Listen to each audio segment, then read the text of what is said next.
April 30th, 1943, the coast of Spain. A body washes ashore near the town of Huelva, face down in the surf, bloated, dressed in the uniform of a British Royal Marines officer, a briefcase chained to his wrist. Local fishermen find him at dawn. They notify the authorities. Spanish officials examine the corpse, search his pockets. Inside his uniform, identity papers, letters from a fiancée, theatre ticket stubs, a photograph of a smiling woman. His name, according to the documents, is Major William Martin. He appears to have drowned, an aircraft accident perhaps, lost at sea during a military transport flight. But Major William Martin never existed. The body is real, the uniform is real, the briefcase is real, but everything else, the identity, the letters, the life story carefully constructed in official documents, is an elaborate lie. Inside that briefcase are military plans, documents marked top secret, details of an Allied invasion, not of Sicily where the real assault will come, but of Greece and Sardinia. This is Operation Mincemeat, the most audacious deception of World War II, a plan to fool Hitler using a corpse, a love story, and the hope that the enemy will believe what they want to believe. If it succeeds, thousands of Allied soldiers will live. If it fails, the invasion of Europe may collapse before it begins. This is the story of how British intelligence turned a dead man into the most effective spy of the war, and how a cadaver changed the course of history.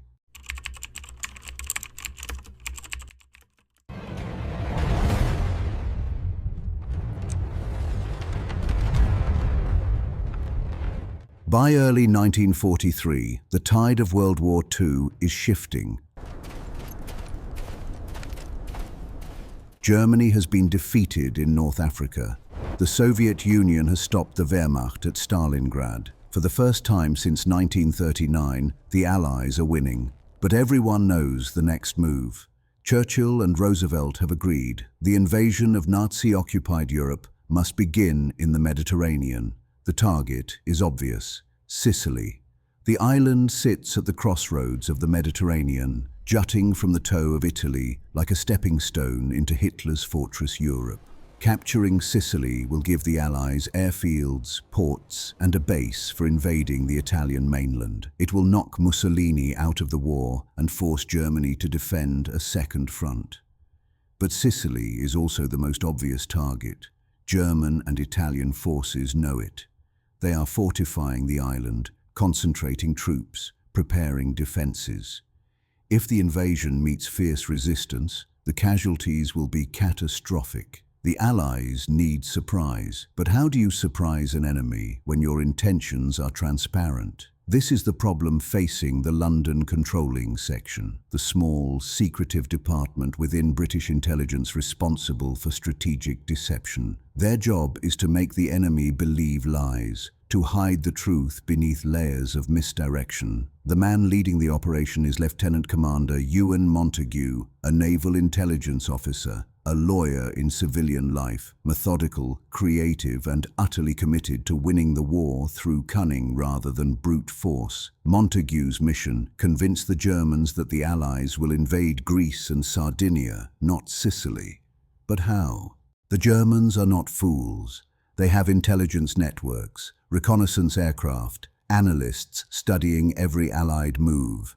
A simple rumor will not suffice. The deception must be believable, detailed, and supported by evidence.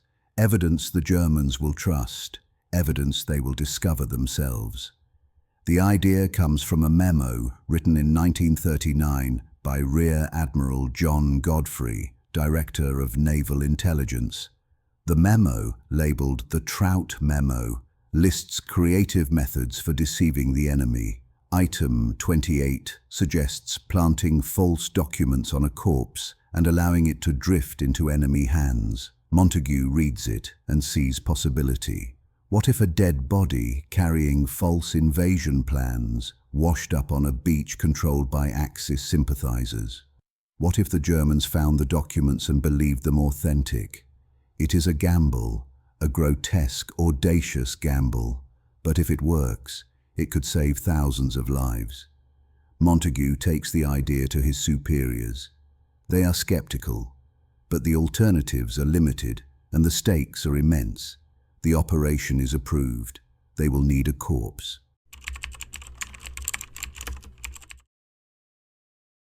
Finding a suitable body is more difficult than expected.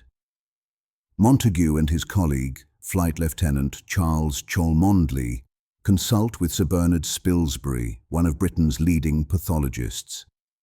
They need a corpse that can pass for a drowning victim. It must be relatively fresh, unmarked by autopsy or trauma, inconsistent with death at sea. And they need permission from the family.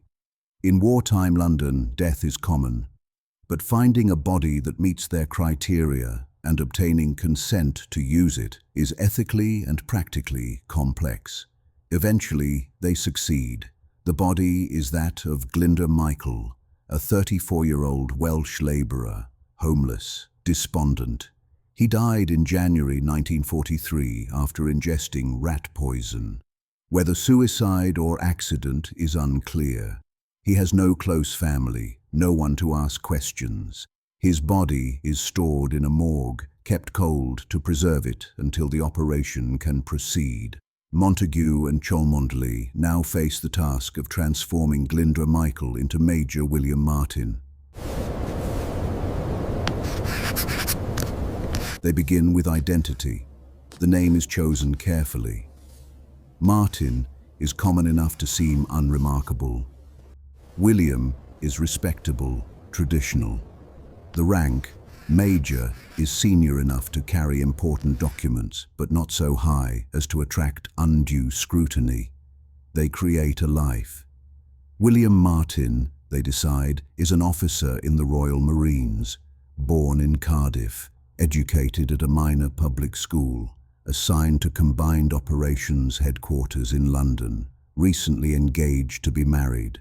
They forge identity papers, military ID, a pass to Combined Operations Headquarters, a letter from his bank regarding an overdraft, receipts for a new engagement ring. Every detail must be perfect. If the Germans suspect the documents are fake, the entire operation collapses. Montagu writes letters, one from Martin's father, a retired officer, offering fatherly advice. Another from Pam, Martin's fiancée, a tender, slightly flirtatious note expressing love and longing. The letters are written in careful longhand. They reference inside jokes, shared memories, private moments. They are designed to feel real because emotion is the hardest thing to fake. To provide a face for Pam, Montagu borrows a photograph. The woman in the picture is an MI5 clerk, selected because her features are attractive but not memorable. She has no idea her image will become part of one of the war's most elaborate deceptions. The photograph is placed in Martin's wallet. They add theatre ticket stubs, a bill from a London men's club, cigarettes, loose change, everything a real officer would carry.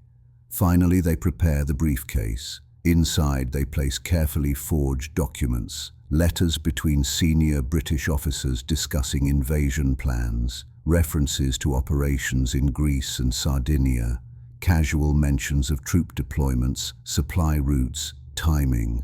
The documents are written to appear authentic, but also to appear slightly careless, as if someone made a mistake, entrusted sensitive material to a junior courier.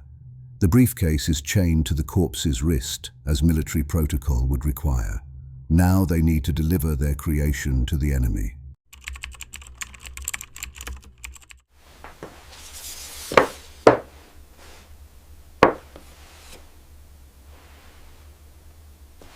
The plan is simple in concept, fiendishly complex in execution. The body of Major Martin will be placed in the ocean off the coast of Spain, near Huelva. The currents and tides will carry it ashore. Spanish authorities will find it, recover the documents and, critically, share the information with German intelligence. Spain is officially neutral, but the government is sympathetic to Nazi Germany. Spanish officials routinely pass information to German agents. The British know this. They are counting on it. The location is chosen carefully. Huelva is a small port city in southwestern Spain. The local Spanish intelligence officer, known to British agents, is actively cooperating with the Germans. If the body washes up there, the documents will almost certainly reach Berlin. But timing is everything. The body cannot be in the water too long. Decomposition will make the drowning story implausible. But it must be in the water long enough to seem authentic. Montague consults with pathologists and oceanographers. They calculate tides, currents, water temperature. They determine the optimal time to release the body. The submarine HMS Seraph is selected for the mission. A small, fast vessel capable of operating covertly near enemy coastlines. The captain, Lieutenant Norman Jewell, is briefed on the operation. He is told only what he needs to know. He will transport a body and release it at a precise location. He will not ask questions. On April 19, 1943, the body is prepared for transport. Glinda Michael's corpse is dressed in the uniform of a Royal Marines major. The documents are placed in the briefcase and chained to his wrist. Dry ice is packed around the body inside a steel canister marked "Optical Instruments. Handle with care." The canister is loaded aboard HMS Seraph. Montague does not accompany the mission. He waits in London, a knot of anxiety in his stomach. Everything depends on variables he cannot control. The currents, the Spanish authorities, the Germans' willingness to believe.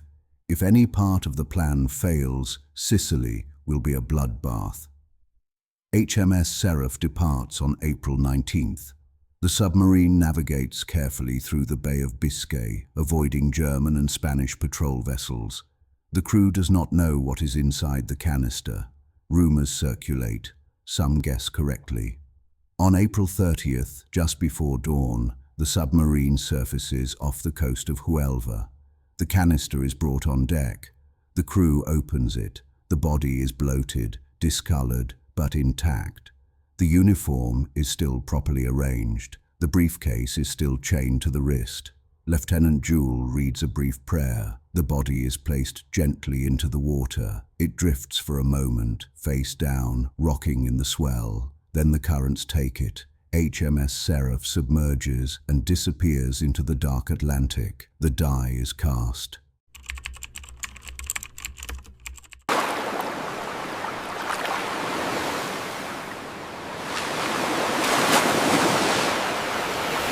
The body is discovered at 9:30 a.m. by a local fisherman named José Antonio Rey Maria. He sees it floating near the shore, assumes it is a drowned sailor, and alerts the Spanish Coast Guard. Officials arrive quickly. They pull the body onto the beach, examine it carefully. The uniform identifies him as a British officer. The briefcase chained to his wrist suggests he was carrying something important. The Spanish authorities follow protocol. They notify the British Vice Consul in Huelva, Francis Hazelden.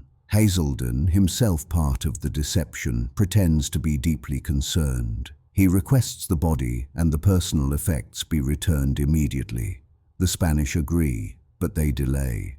For 2 days, the body remains in Spanish custody. During that time, it is examined, photographed. The documents in the briefcase are carefully removed, photographed, and resealed.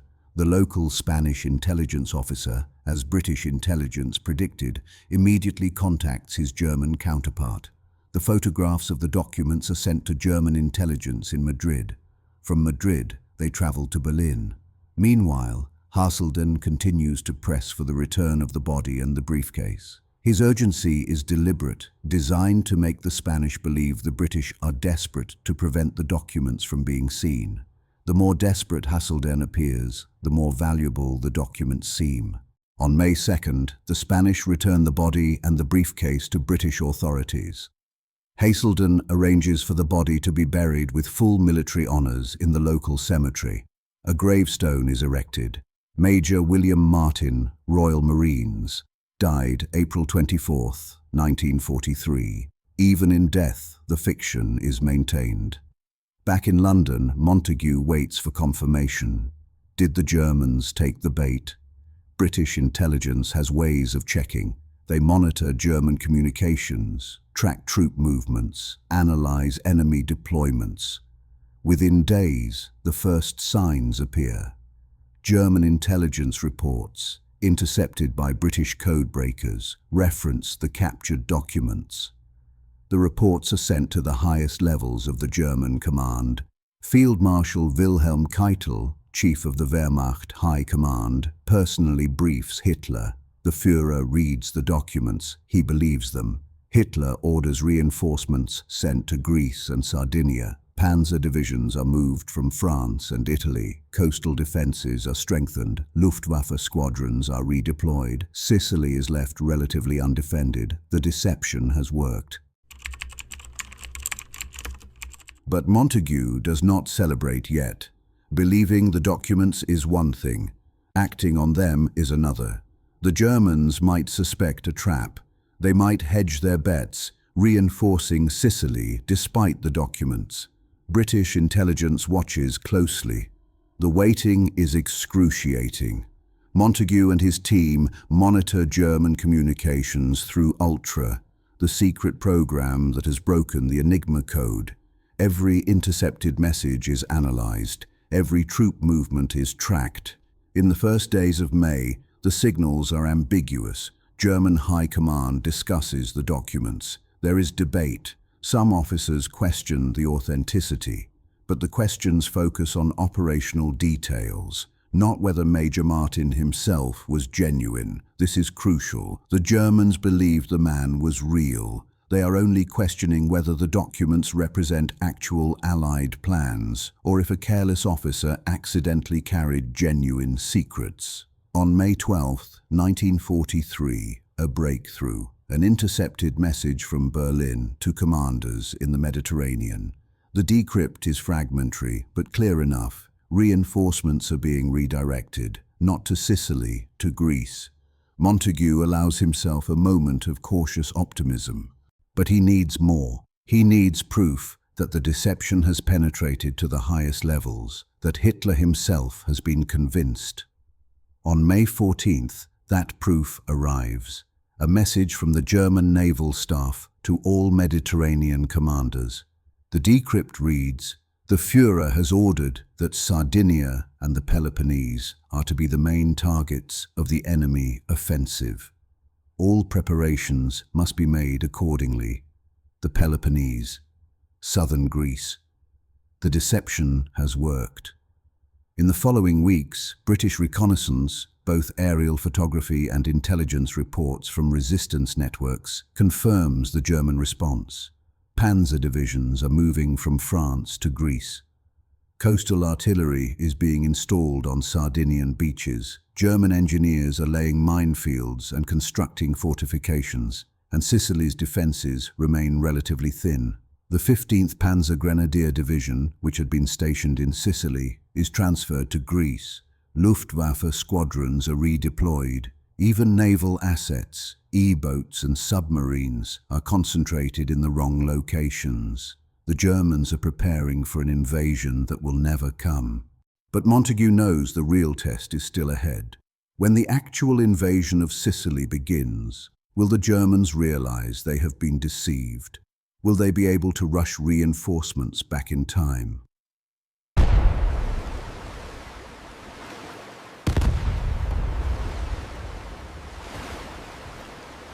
On July 9, 1943, Operation Husky begins. 160,000 Allied troops land on the beaches of Sicily. They expect fierce resistance. Instead, they encounter confused, undermanned defenses. The initial reports from the beachheads are almost unbelievable. Casualties are lower than the most optimistic projections. Some units advance inland with minimal opposition. Italian coastal divisions, poorly equipped and demoralized, surrender en masse. But the Germans are not so easily defeated. The units that are present primarily the Hermann Göring Panzer Division and elements of the 15th Panzer Grenadier Division that remained, fight with characteristic ferocity. They launch counterattacks, trying to push the Allies back into the sea. Yet they are too few, and help is too far away. German commanders in Sicily send urgent requests for reinforcements. Where are the divisions that were supposed to be stationed here? Why are there so few tanks? Where is the Luftwaffe support? The answers come slowly. The reinforcements are in Greece, the tanks are defending Sardinia. The aircraft are dispersed across the wrong airfields. By the time Hitler realizes the documents were false, that Operation Mincemeat was an elaborate deception, it is too late. In Berlin, the realization dawns gradually. At first, the German High Command assumes the invasion of Sicily is a feint. They believe the real assault on Greece is still coming. They hold their positions, waiting for the second wave. But the second wave never arrives. The Allies pour more troops into Sicily. The island's defenses crumble. On July 15th, less than a week after the invasion began, German intelligence finally grasps the truth. A report reaches Hitler's headquarters. The documents recovered from the British officer in Spain appear to have been deliberately planted. Sicily was the target all along. Hitler is reportedly furious. He orders an investigation. Who approved the redeployment based on those documents? Who failed to verify their authenticity? But the investigation is perfunctory. There are more pressing concerns. The Eastern Front is collapsing. The war is being lost on multiple fronts. Sicily is just one more disaster in a long series of defeats. Sicily falls in 38 days. The Allies capture the island with approximately 22,000 casualties, killed, wounded, and missing. It is a significant toll, but intelligence estimates suggest that without Operation Mincemeat, casualties could have been double or triple that number. Tens of thousands of soldiers owe their lives to a dead man and a briefcase. Italy, reeling from the defeat, begins negotiating surrender. Mussolini is deposed on July 25th, arrested and imprisoned. The fascist Grand Council votes to strip him of power. The Italian people, exhausted by years of war, celebrate in the streets. On September 8th, Italy officially surrenders to the Allies. The announcement sends shockwaves through the Axis. Germany's most important European ally has collapsed. The Axis alliance fractures. Germany immediately occupies northern Italy, disarms Italian forces, and continues fighting. But the political damage is irreversible. Hitler's empire is crumbling. Historians will later estimate that Operation Mincemeat saved tens of thousands of Allied lives, perhaps more, all because of a dead man and a briefcase. But the operation's success raises uncomfortable questions. How far is deception acceptable in war? What does it mean to turn a human being, even a corpse, into a weapon? And what happens to the truth when lies become tools of survival? Montagu does not dwell on these questions during the war. He is a pragmatist. The operation worked, soldiers lived. That is enough. But years later, in his memoirs, he will write, "We used a dead man to save the living." I will never know if Glinda Michael would have approved. I hope he would. In the quiet moments after the invasion, when the reports confirm the deception's success, Montagu allows himself to reflect on what they have done. They have weaponized death. They have turned tragedy into strategy. They have created a person from nothing and used that creation to manipulate history. It is brilliant. It is necessary. It is deeply unsettling. Charles Cholmondeley, Montagu's collaborator, expresses similar ambivalence. In a private letter to a friend, written months after the operation, he writes, "We have achieved something remarkable, and yet I cannot shake the feeling that we have crossed a line. We have treated a human being as a prop, a tool. Even in death, do we not owe him dignity? The letter is never sent. Cholmondeley keeps it in his desk drawer for the rest of his life. The full truth of Operation Mincemeat remains secret for over a decade. During the war, only a handful of people know the details. Montague, Cholmondeley, a few intelligence officers, and the crew of HMS Seraph. Even most of the British government is kept in the dark. Churchill knows. He loves it. He later calls it one of the finest examples of British ingenuity in the entire war. But officially, Major William Martin is real. His grave in Huelva is maintained. Flowers are placed on it annually by British consular staff. The secrecy is necessary. If the Germans discover the deception while the war continues, they will become more cautious, more skeptical of intelligence they acquire. Future deception operations will become nearly impossible, so the fiction is maintained. British diplomats in Spain treat the grave as they would any fallen serviceman's resting place. They attend memorial services. They correspond with Spanish officials about the upkeep of the cemetery. The Spanish, for their part, remain unaware of the deception. Spanish intelligence officers who passed the documents to the Germans never learn they facilitated one of the war's most successful operations against their ideological allies. In the years immediately after the war, occasional questions arise. A Spanish journalist, curious about the grave, begins asking questions. Who was William Martin? Why is a British officer buried alone in a Spanish cemetery? What was he doing when he died? British intelligence quietly discourages inquiry. A consular official provides a carefully prepared story. Major Martin died in an aircraft accident. His body washed ashore. He was given a proper burial. Nothing unusual. A tragedy, but one of thousands in the war. The journalist accepts the explanation. The story is never published, but the questions persist quietly in intelligence circles. In 1950, the first hints of the truth emerge. A British author, Duff Cooper, publishes a memoir that mentions a deception operation involving a corpse. The reference is vague, heavily censored by British authorities, but the seed is planted. Intelligence historians and military analysts begin asking questions. What operation? When? What were the results? The British government refuses to comment. The operation remains classified.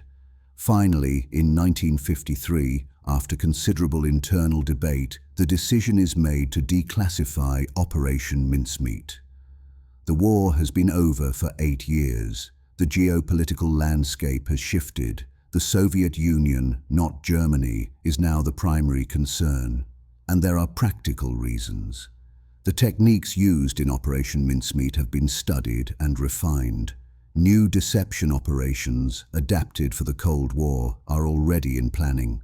Publishing the story will not compromise current methods. Perhaps most importantly, there is propaganda value. The operation demonstrates British ingenuity, creativity, and determination. At a time when Britain is adjusting to its reduced post-war status, Operation Mincemeat provides a reminder of wartime glory. Montague is finally given permission to tell the story. He writes a book, The Man Who Never Was. It becomes an international bestseller. The book reveals the broad outlines of Operation Mincemeat, but omits key details.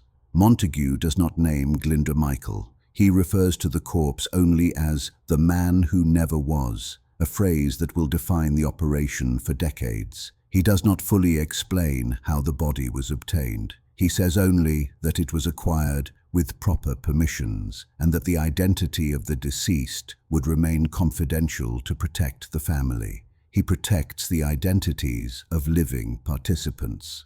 Jean Leslie, whose photograph was used, is referred to only as a young woman who agreed to help.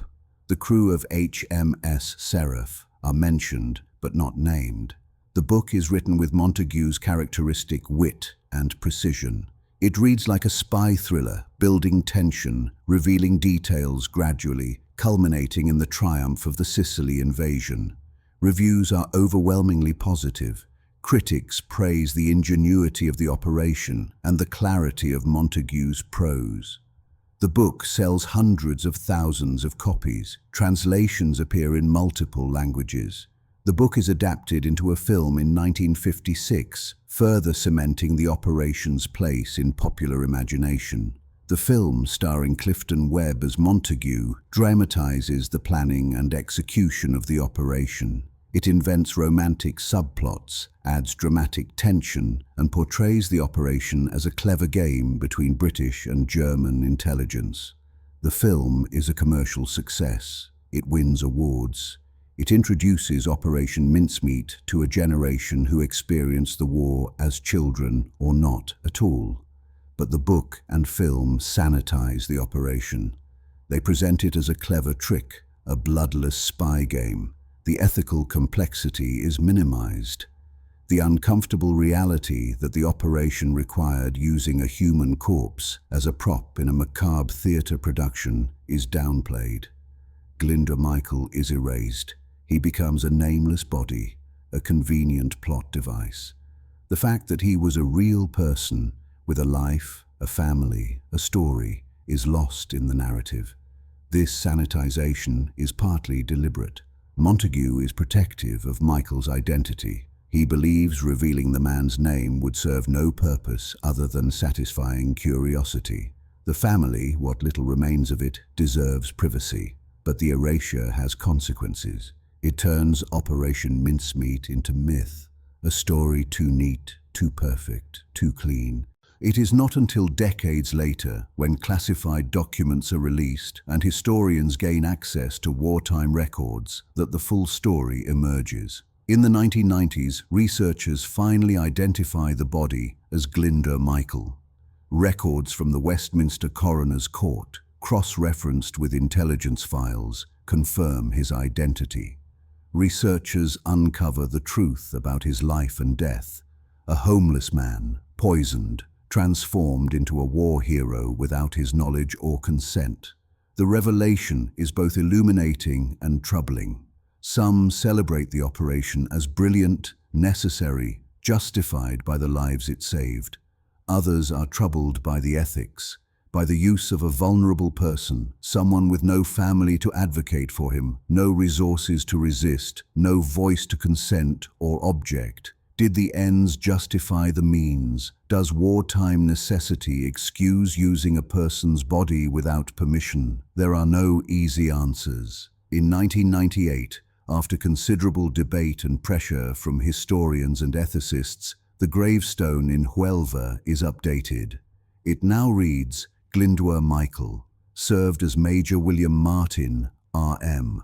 A small acknowledgement, a footnote to history.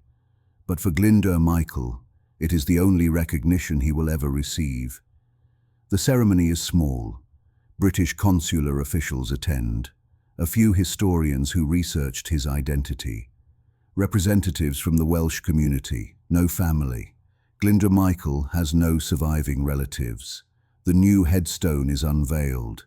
Photographers document the moment. Journalists write articles about the real man behind Operation Mincemeat. For a brief moment, Glinda Michael is remembered not as Major William Martin, but as himself. Then the moment passes. The journalists move on to other stories. The historians return to their research. The grave returns to quiet obscurity. But the name remains, carved in stone, a permanent record that a man named Glinda Michael existed, mattered, and changed history, even if he never knew it. The Germans never admit they were fooled. After the war, captured German intelligence officers are interrogated by Allied teams. Some are asked about Operation Mincemeat. Their responses vary. Some claim they suspected the documents were fake, but were overruled by higher command.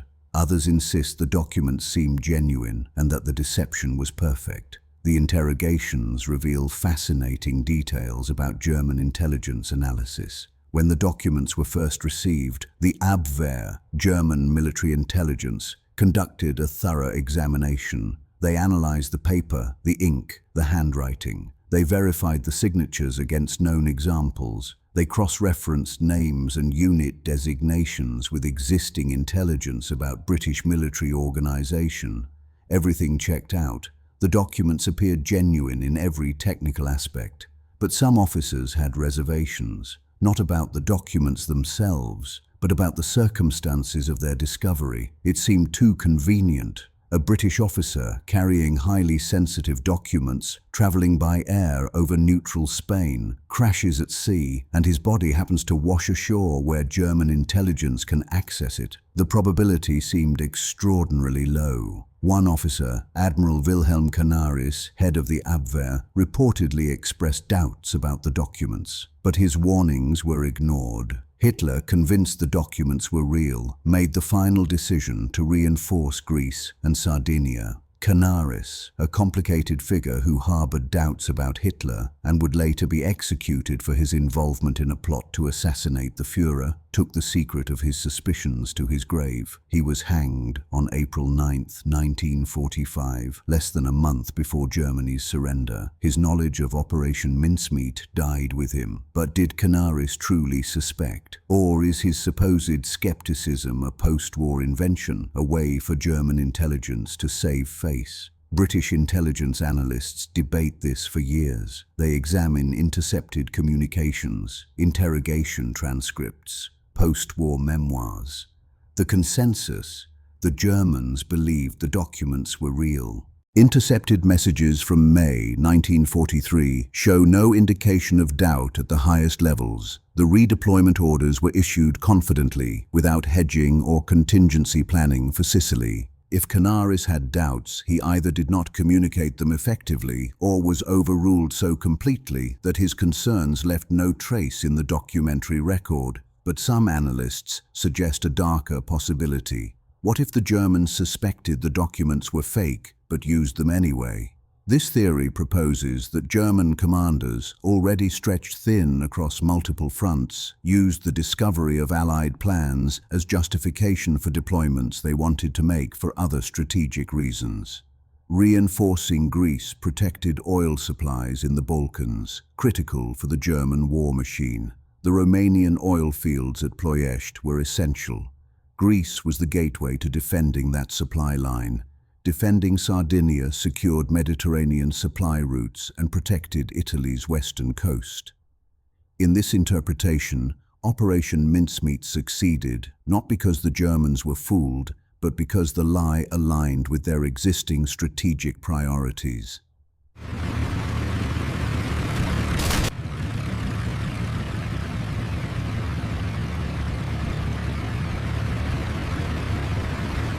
The documents provided political cover for decisions that were already under consideration. If true, it suggests deception in war is never as simple as it appears. Lies are believed not because they are convincing, but because they are convenient. People accept information that confirms what they already think. This is confirmation bias, and it operates at every level, from individual soldiers to supreme commanders. The British understood this. Montagu and his team did not create a deception that contradicted German expectations. They created a deception that confirmed them. Greece and Sardinia were plausible targets. The Germans already suspected the Allies might strike there. The documents simply validated those suspicions. In Britain, the ethical implications of Operation Mincemeat are largely ignored during the war and in the immediate post-war period. Victory justifies everything.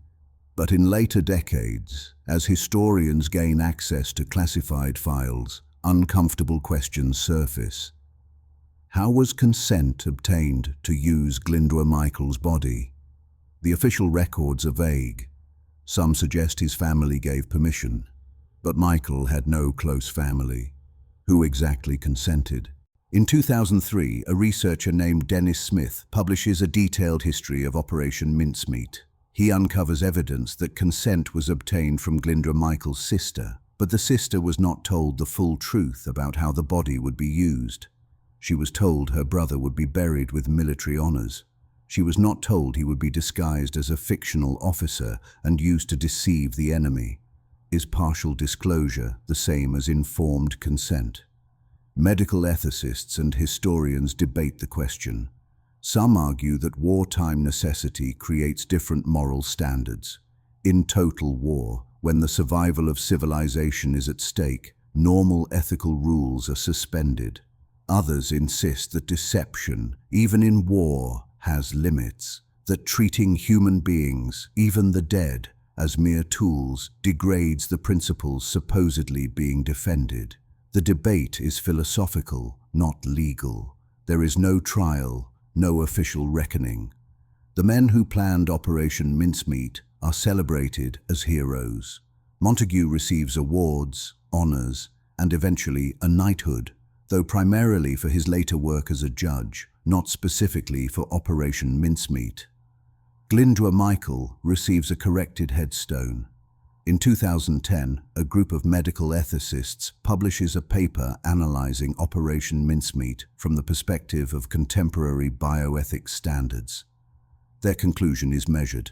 They acknowledge the operation saved lives and contributed to Allied victory. But they also note that by modern standards, using a corpse without fully informed consent from family would be considered ethically problematic. They write, "The operation occupied a moral gray zone common in wartime. It was neither clearly right nor clearly wrong. It was necessary, effective, and troubling." Perhaps that is the most honest assessment available. The operation worked.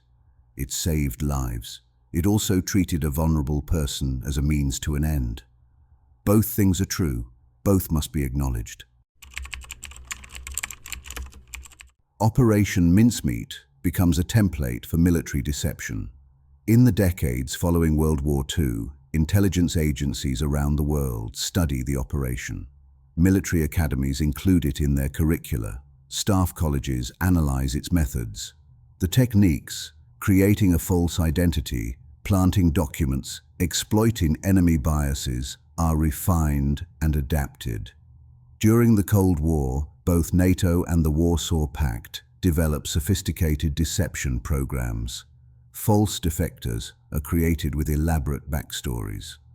Planted intelligence is designed to mislead adversaries about capabilities and intentions. Entire cover stories are constructed to protect covert operations. The principle is the same. Make the enemy believe what you want them to believe. The Soviet Union proves particularly adept at deception operations. The KGB creates false defectors who feed misinformation to Western intelligence. They plant fabricated documents suggesting NATO plans that don't exist. They manipulate double agents with extraordinary sophistication. The CIA and MI6 respond in kind. False intelligence is planted through various channels.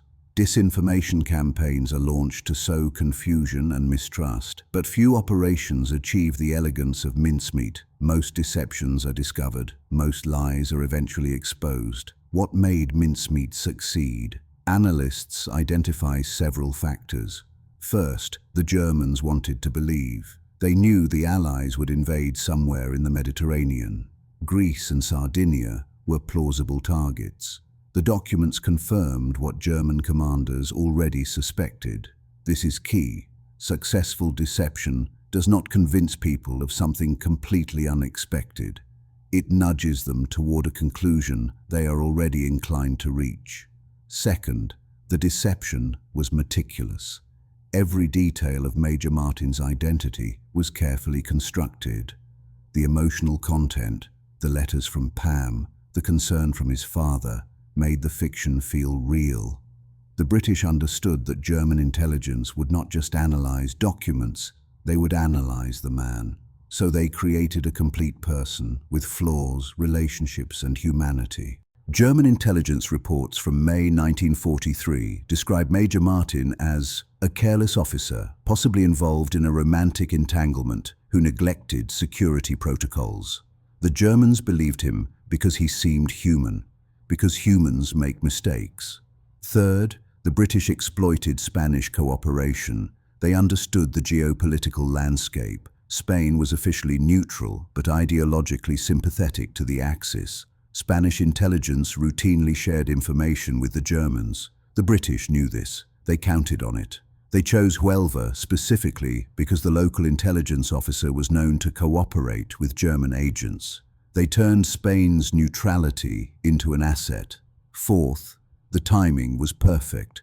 The deception was launched when the Germans were most vulnerable to it, after defeats in North Africa, before they had repositioned for Mediterranean defense, in the window when they needed intelligence about Allied intentions. Finally, luck played a role. The body washed ashore exactly where it needed to. The Spanish behaved exactly as predicted. Hitler believed exactly what the British wanted him to believe. Remove any one element and the operation collapses. But beyond the tactical lessons, Operation Mincemeat has a deeper legacy. It demonstrates that in war, truth is malleable. Reality can be constructed. History can be written before it happens. This is both powerful and dangerous. During the Cold War, the concept of strategic deception becomes central to military planning. Entire departments within intelligence agencies are dedicated to creating false narratives, planting disinformation, shaping enemy perceptions. The CIA establishes elaborate programs. False intelligence is fed through multiple channels to create the illusion of independent verification. Fake documents are created with extraordinary care. Cover stories are built layer upon layer. But deception is a double-edged sword. When everything is a potential lie, how do you recognize the truth? Intelligence agencies struggle with this problem throughout the Cold War. Analysts become paranoid, questioning every piece of information, suspecting every source. The wilderness of mirrors, as CIA counterintelligence chief James Jesus Angleton calls it, a landscape where nothing is what it seems, where truth and deception are indistinguishable. The success of Operation Mincemeat contributes to this culture of mistrust. If a corpse with fake documents can change the course of a war, what else might be fabricated? Angleton himself becomes consumed by the search for Soviet moles, suspecting everyone, trusting no one. His paranoia cripples CIA operations for years. The lesson: successful deception creates a legacy of doubt that outlasts the deception itself. In popular culture, the operation becomes legendary. It is featured in books, films, documentaries. It is taught in military academies as an example of creative thinking. A 2021 film, Operation Mincemeat, starring Colin Firth as Ewan Montague, reintroduces the story to a new generation. The film explores both the operation itself and the ethical complexities surrounding it. But the popular version is still sanitized. The dead body becomes a clever prop.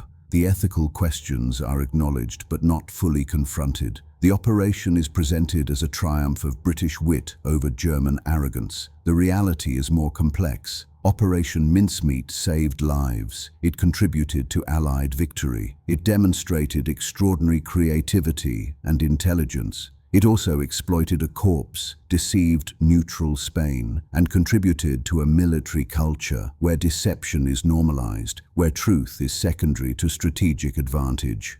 Both things can be true. Both must be acknowledged. The operation's success teaches us that deception can be necessary, effective, and morally troubling, all at once. This is not a comfortable lesson, but it is an honest one. Who was Glinda Michael? The question is asked often, answered rarely. He was born in Aberbargod, Wales, in 1909. His father was a coal miner. His family was poor. He received minimal education, worked odd jobs, never married. The Wales of his childhood was a land of coal dust and hardship. The mines dominated everything: the economy, the landscape, the rhythm of daily life. Men descended into darkness before dawn and emerged after sunset. Accidents were common. Black lung disease was epidemic. Life expectancy was short. Glinda's father, like most miners, hoped his son might escape the pits, but opportunities were scarce. The education system offered little to working-class children. Jobs outside mining were few and poorly paid. By his teenage years, Glinda was drifting. He worked briefly in the mines, briefly in construction, briefly in various factories. Nothing lasted. He had no particular skills, no connections, no prospects. The 1930s brought economic depression. Wales was hit especially hard. Mines closed. Unemployment soared. Men who had worked their entire lives found themselves with nothing. Glinda was among the casualties. By the late 1930s, he was living rough in London. Homeless, unemployed, struggling with depression and alcoholism. London in wartime was both opportunity and trap for the homeless. The war created jobs. Factories ran 24 hours. Labor was desperately needed, but it also created chaos. Bombing raids destroyed entire neighborhoods. Displaced people flooded the city. Social services were overwhelmed. For someone like Glinda, without fixed address, without family support, without documentation, falling through the cracks was easy. He slept in shelters when space was available, in doorways when it was not. He scrounged food where he could. He drank when he could afford it, which was rare. In January 1943, he ingested rat poison. Whether he intended to die is unknown. Some historians believe it was suicide. The despair of homelessness, combined with alcoholism and the grinding horror of wartime London, created conditions where death might seem preferable to continued existence. Others suggest he was eating food contaminated with poison, a common hazard for the homeless in wartime London. Rodent infestations were widespread. Poison was used liberally. Contaminated food scraps left in bins or alleyways could easily kill someone desperate enough to eat them. The coroner's report is ambiguous. It notes phosphorus poisoning as cause of death, but does not conclusively determine intent. The investigation was perfunctory. A homeless man's death did not warrant extensive inquiry during wartime. He died alone in a hospital. No family claimed his body, and then British intelligence claimed him. The process was handled quietly, carefully. Officials from the coroner's office were contacted. Inquiries were made about next of kin. A sister was located, though the relationship appeared distant. She was told her brother's body would be used for medical purposes relating to the war effort and would be buried with military honors. This was technically true, but it was not the whole truth. She consented. What choice did she have? Her brother was dead. She had no resources to arrange a private funeral. The offer of military burial seemed respectful, even honorable. She signed the paperwork. She asked few questions. Perhaps she did not want to know the details. Perhaps officials discouraged inquiry. British intelligence took possession of the body. They transformed him into Major William Martin. They gave him a fiancé, a father, a life he never had. They created an identity more complete, more vivid, more real than his actual existence had ever been.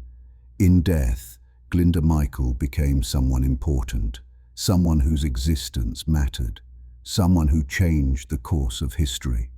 But did he consent to this transformation? We will never know. His story is both inspiring and tragic. A man forgotten in life, remembered in death, but remembered as someone else. The irony is profound. Glinda Michael lived invisibly. Society looked through him as if he did not exist. He left no mark, no legacy, no memory. But as Major William Martin, he changed history. He saved thousands of lives. He contributed to the defeat of Nazi Germany. Which identity is more real? The invisible homeless man, or the fictional officer whose lie saved thousands? Perhaps both, perhaps neither. Ewan Montague, the architect of Operation Mincemeat, carried the operation with him for the rest of his life. After the war, he returned to his legal career. He became a judge advocate of the fleet, the senior legal advisor to the Royal Navy. He presided over courts-martial, advised on naval law, and earned a reputation for fairness and precision. He became a judge, a respected figure in British society. He wrote his book, gave occasional lectures, but mostly lived quietly. He was appointed Queen's Counsel in 1952. He sat on numerous legal committees. He contributed to naval law reform. He lived comfortably in London with his family. But Operation Mincemeat was never far from his thoughts. In interviews late in his life, he expressed pride in the operation. He believed it was necessary, justified, and successful. When asked if he had any regrets, he would say no. The operation saved lives, contributed to victory, demonstrated that creativity could triumph over brute force. But he also expressed a different kind of regret, not for the deception itself, but for the anonymity forced upon WWII. In a 1978 interview with a military historian, Montagu said, "We gave him an identity he never had in life. We made him a hero, but we couldn't tell anyone his real name. We couldn't honor the actual man, only the fiction we created from him." He paused, then added, "I think about that sometimes, whether we did right by him, whether somewhere he would understand what we did and why." Montagu wished the man could have been honored in life, not just used in death. In 1985, shortly before his death, Montagu gave a final interview to a documentary filmmaker. He was 84 years old, his health failing. He knew it was likely his last opportunity to speak about the operation. The interviewer asked if he would do it again, knowing what he knew. Montagu paused for a long time. The silence stretched. The camera kept rolling. "Yes," he said finally, "but I would also tell his story. I would make sure the world knew his name." The interviewer asked why that mattered. "Because he was real," Montagu said. "William Martin was fiction, but WWII was real. He existed, he mattered, and we used him without his knowledge or consent. We owe him recognition. We owe him the truth." Montagu died a few months later, in July 1985. His obituaries focused on his legal career and his wartime service. Operation Mincemeat was mentioned, but not prominently. By then, it was old news, history that belonged to a different generation. But in his personal papers, found after his death, was a handwritten note dated 1984. It read, "If WWII could know what his death accomplished, would he forgive us for using him? I hope so. I believe so. But I will never know." Charles Cholmondeley, Montagu's colleague, took a different path. He left intelligence work after the war, returned to civilian life, and became increasingly reclusive. Cholmondeley had been educated at Eton and Cambridge. He came from a wealthy family with military traditions. Before the war, he had worked in aviation and briefly served in the Royal Air Force. During the war, he joined MI5 and worked in deception operations. Operation Mincemeat was his most significant contribution, though he also worked on other smaller operations that remained classified for decades. After the war, he largely withdrew from public life. He declined interviews about Operation Mincemeat. When journalists approached him, he would say only that Montagu's book told the story accurately and he had nothing to add. Friends said he was haunted by the operation. Not by guilt exactly, but by the strangeness of it, the uncanny nature of what they had done. One friend recalled a conversation in the 1970s. Cholmondeley had been drinking. He said, "We created a person from a corpse. We gave him a life, a personality, emotions, and that person, that fiction, was more effective than most living agents. What does that say about reality, about identity, about us?" The friend asked if Cholmondeley regretted the operation. "No," he said, "but I dream about him sometimes. William Martin, walking through London, looking for his fiancée, looking for the life we promised him, and when he can't find it, He turns to me and asks why we lied to him. Cholmondeley never married. He lived alone in a London flat, surrounded by books and papers. He wrote poetry, though he never published it. He took long walks through the city. He avoided crowds. He died in 1982, largely forgotten. His obituary in the Times was brief, a few paragraphs noting his wartime service and his family connections.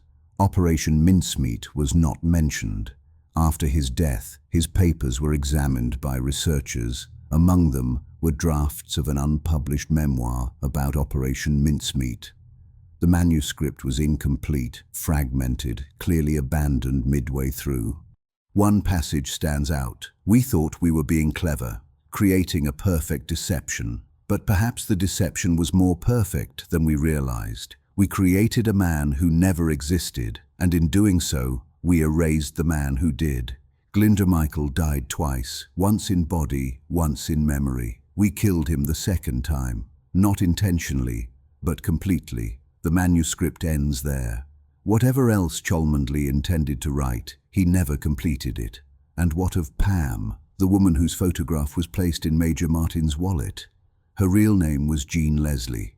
She was a clerk at MI5, working in one of the administrative departments that kept the intelligence apparatus functioning during the war. She was in her early 20s when she was approached about Operation Mincemeat. An officer, she later couldn't remember who, asked if she would donate a photograph for an operation. She was told very little about what the operation entailed, only that it was important and that her photograph would be used as part of a deception. She agreed. Why wouldn't she? Everyone contributed to the war effort however they could. If a photograph could help, it seemed a small sacrifice. She provided a picture, a studio portrait taken a few months earlier. She was smiling in it, looking slightly to the side, her hair styled in the fashion of the time. She thought nothing more of it until after the war, when Montagu's book was published. She recognized her photograph immediately. She realized for the first time what the operation had been, that her image had been carried across the Atlantic in the wallet of a corpse. That German intelligence analysts had studied her face, trying to determine if she was real, if the relationship was genuine. She found it disturbing. After the war, she married and had children. She worked various jobs. She lived a quiet, ordinary life. She rarely spoke about Operation Mincemeat. In later life, she avoided talking about it altogether. When journalists tracked her down, which happened periodically as interest in the operation revived, she politely declined interviews. She gave only one brief statement in 1996 to a researcher writing a comprehensive history of wartime deception operations. "I was glad to help the war effort, but it was strange to be part of such a lie, to be a ghost's girlfriend. German officers looked at my photograph and believed I was in love with a man who never existed. They analyzed my expression, looking for signs of genuine affection. And in a way, I suppose they found what they were looking for. Because the smile was real, the photograph was real, only the relationship was false." She paused, then added, "I sometimes wonder if Glinda Michael saw the photograph. If they showed it to him before they used him. I hope not. That would have been cruel. To show him a life he could never have." The researcher asked if she felt guilty about her role. "No," she said, "but I feel sad. For him, for the fiction we created, for all of it." Jean Leslie died in 2020 at the age of 96. Her obituary mentioned her wartime service with MI5, but did not specifically reference Operation Mincemeat. Her family requested privacy. They declined requests to discuss her role in the operation. In her personal effects, her children found the original photograph, the one used for Major Martin's wallet. On the back, in faded ink, was a note in her handwriting. "To a man I never knew, who wore my smile into battle. I hope it helped. I hope you rest in peace." It was dated 1946. She had kept the photograph for 74 years. There is one more person whose story deserves telling. Lieutenant Norman Jewell, captain of HMS Seraph, the submarine that transported Glinda Michael's body to the coast of Spain.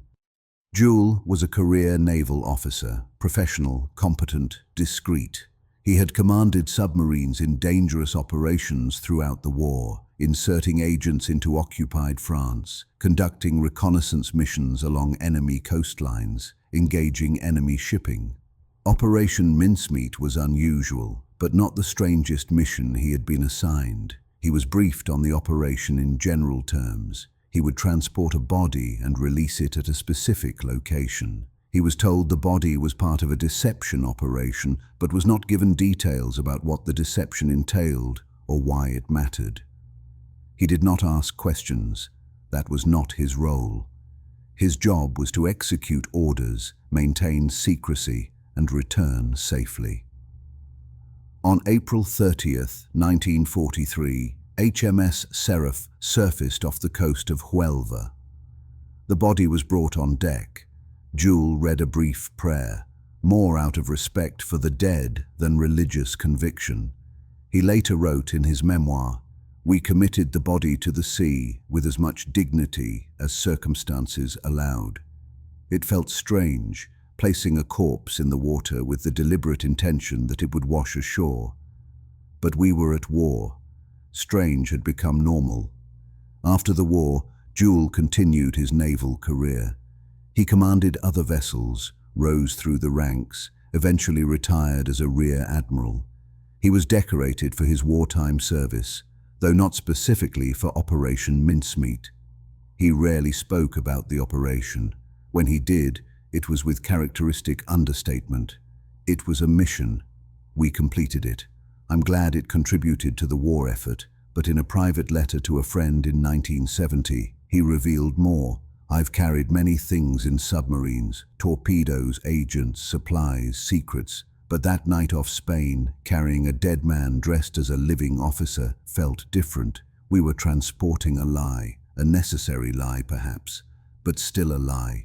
And I couldn't help wondering about the man in the canister, who he was, why he died, whether, if he could have known what we were doing, he would have consented. I never learned his name. I'm not sure I wanted to." Jewell died in 1987. He was buried with full military honors. His service record lists dozens of classified operations. Operation Mincemeat is not specifically mentioned. It remains simply one more mission in a long career. But in his personal papers, donated to the Royal Navy Museum after his death, is a photograph. It shows HMS Seraph at sea, taken sometime in 1943. On the back, in Jewell's handwriting, "The submarine that carried the man who never was." One of many secrets, perhaps the most important.